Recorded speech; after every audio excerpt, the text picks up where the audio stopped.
Everyone, আসসালামু আলাইকুম। কেমন আছেন আপনারা সবাই? সকাল থেকে শুরু করছি আজকে ছোট্ট একটি ব্লগ আপনাদের সাথে শেয়ার করব। বেলা নাস্তা করে চলে যাই হসপিটালে ডাক্তার দেখানোর জন্য।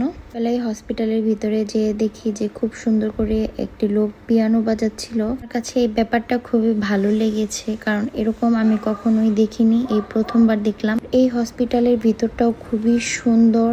হসপিটালের ভিতরে খুব সুন্দর করে গাছ লাগিয়ে রেখেছে। হসপিটালে গেলে অনেক মেডিসিনের স্মেল থাকে, আর এই হসপিটালটা অনেক বড় হওয়ার কারণে তেমন একটা খারাপ লাগে না বসে থাকতে।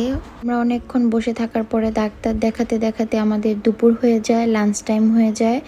তো আমরা এই জন্য পাশে একটি সুশি রেস্টুরেন্ট ছিল, সেখানে চলে যাই দুপুরের লাঞ্চ করার জন্য। মাঝে মাঝে এখানে যাই, এখানের পরিবেশটা খুবই ভালো। আর এই রেস্টুরেন্টটা বুফে, নিজের মন মতো যতটুকু খাবার লাগবে নিয়ে নেওয়া যায় পছন্দ মতো। তাই এই সুশিতে আমার কাছে সবসময় আসতে ভালো লাগে। আমরা বেশিরভাগ সময় এটাতেই আসি। মানে ফ্রেশ মাছগুলো চুজ করে দেওয়া যায়, যেটা আমরা গ্রিল করব। তো আমরা এখান থেকে চুজ করে দিলে ওরা আবার গ্রিল করে দেয়। পাশাপাশি ফ্রুটস, তারপরে আইসক্রিমেরও অপশন আছে। তাই সব মিলে আমার কাছে এই সুশিটা বেস্ট মনে হয়। আর ফ্যামিলি নিয়ে গেলেও ভালোই। এখানে সুশির পাশাপাশি ফ্রাই অনেক আইটেমও থাকে, তো এই জন্য ভালোই। এটা খাওয়া দাওয়া শেষ করে চলে যাই একটু শপিং করার জন্য। আমার আর আমার হাজবেন্ডের জুতা কেনার দরকার ছিল, সামার চলে এসেছে। মোটামুটি প্রত্যেকটা শপিং মলেই এখন অনেক ভালো ভালো সেল চলছে।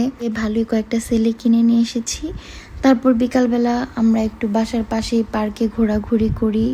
পার্কটা আমার বাসার পাশে হলেও কি হয়েছে, এই পার্কে আমার তেমন একটা যাওয়া হয় না। তো হাঁটতে হাঁটতেই আমরা পার্কে ঢুকি, সন্ধ্যা হয়ে গিয়েছিল। এই পার্কটাতে অনেক হাঁস থাকে, এই জন্য আমার কাছে খুবই ভালো লাগে। এই পার্কের পানিগুলো খুবই পরিষ্কার ছিল, কিন্তু এখন হঠাৎ করে দেখলাম যে পানিগুলো অনেক নোংরা হয়ে গিয়েছে।